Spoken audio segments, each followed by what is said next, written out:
Blockchain versus crypto, not what it seems. Blockchain, not Bitcoin, emerged in 2018 as an attempt by enterprise projects to capitalize on the market's performance woes. The new version does the same but swaps in crypto to reflect the ecosystem spread. Déjà vu.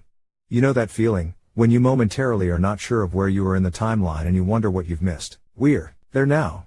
The blockchain, not Bitcoin chorus seems to be re-emerging, taking us back to the 2016-18 heyday of thematic and platform consortia convinced that the benefits of greater efficiency would overcome corporate competition. Bitcoin was an asset with no backing or clear utility, the implied argument seemed to go, whereas blockchain, well, that was a technology. Noelle Acheson is the former head of research at CoinDesk and Genesis Trading. This article is excerpted from her Crypto is Macro Now newsletter, which focuses on the overlap between the shifting crypto and macro landscapes. These opinions are hers, and nothing she writes should be taken as investment advice. Last week, Goldman Sachs CEO David Solomon wrote an op-ed for the Wall Street Journal titled "Blockchain is much more than crypto," in which he reminded us of the potentially far-reaching impact of tokenization and peer-to-peer payments and drilled down on the benefits of risk reduction and settlement speed. Last month, Citi published the results of a survey showing that 92% of participating institutions see value in tokenization, while 88% are either exploring distributed ledger use cases or actively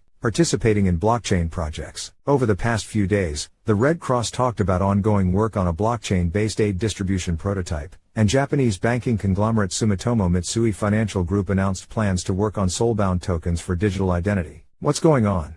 Is this part of a post-FTX reset, a cathartic back to basics, or is something else in play? Both.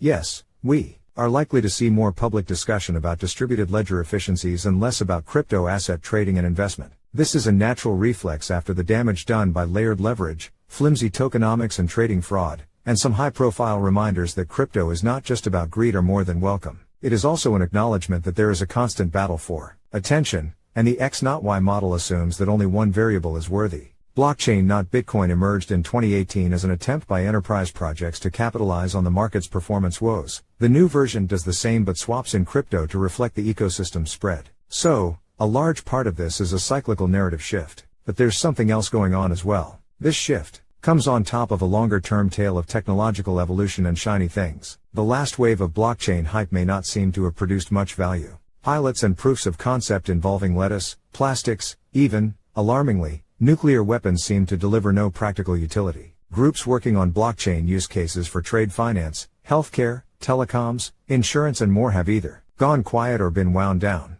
And we have seen some recent high-profile distributed ledger failures. A couple of weeks ago, IBM and Maersk announced the closure of their blockchain-based supply chain joint venture TradeLens. Last month, the Australian Stock Exchange, ASX, cancelled its much-hyped blockchain project after years of delays and cost overruns. This summer, blockchain-based trade finance initiative We.Trade, backed by IBM and 12 major European banks, went into liquidation, and Bay, a blockchain insurance venture backed by more than 20 insurers and reinsurers, ceased operation. So, the please, not again discomfort at the renewed protagonism of blockchain potential is understandable and even healthy. Inflated expectations of any sort should be kept in check, but not necessarily correct. Both hype and failure are a natural part of a new technology's evolution. Remember the dot-com bubble? That wasn't just about crazy stock valuations. It was as much about the promise of rapid societal change, with business models rewiring their engagement models and individuals flourishing in their newfound creative independence. In the early days of any radical innovation,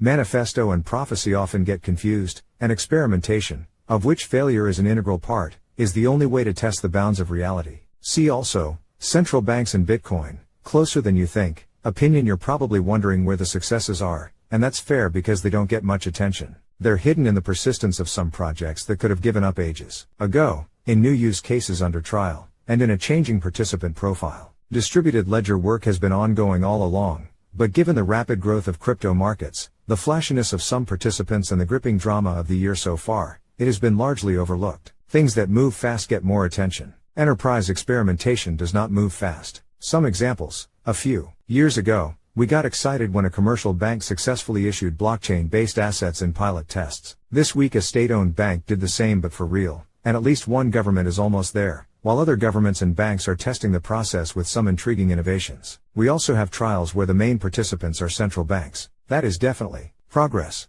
Large traditional asset managers such as KKR, Apollo and Hamilton Lane are issuing blockchain-based tokens representing funds, not as a proof of concept but for real. Just this week we learned that Vanguard Australia is using a distributed ledger for back-office settlement. Starbucks, one of the largest unregulated banks in the world, has launched a non-fungible token, NFT, experience in beta for its rewards users, and Goldman Sachs as well as Germany's Music Rights Management Society have carried out separate distributed ledger tests. Recent initiatives seem to have learned from the failures to date. Start small, iterate up the ladder and never overlook human incentives. There's also an ideological battle afoot. Many in the crypto industry hate the idea of anything being permissioned, and accuse all gated experimentation of being useless while overlooking regulatory restrictions and client preferences. The assumption seems to be that everyone prefers open networks. Permissioned blockchains can never be based on public ones and that the potential to integrate with stablecoins and central bank digital currencies, CBDC, is irrelevant. There's also a strong cohort who thinks we should focus on more innovative applications since traditional markets work fine, in spite of settlement risk, gated access and a dangerous lack of transparency. More efficient and lower cost debt markets, for example, open up opportunities for a much broader demographic than big banks, possibly facilitating the development of sophisticated markets in regions currently underserved. They also make new types of products possible, such as intraday repo,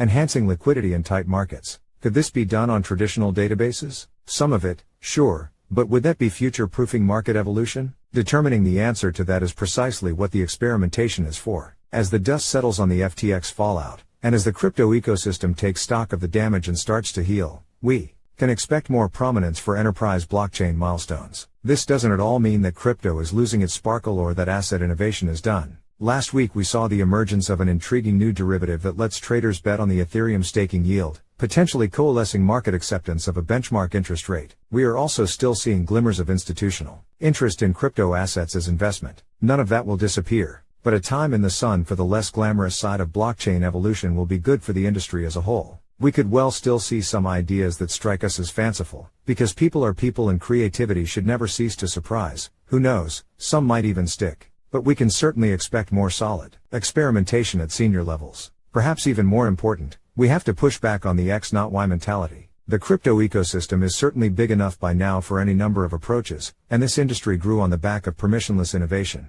It's incongruous to see crypto enthusiasts argue that only one approach is worth any time or attention. For those who care about distributed ledger utility, there's plenty to get excited about. For those who think there's greater societal value in trading and saving, markets will continue to evolve and some prices will eventually recover. Many of us may be frustrated by the amount of pixels given to what we personally see as useless ideas, but we should think about what our industry would look like were one reduced group to have the power to decide what is valid and what isn't. Meanwhile, the narrative shift will act as a refreshing reminder that this industry is about much more than profits and portfolio allocations, and that the potential goes way beyond sentiment recovery, regulatory clarity and deeper understanding.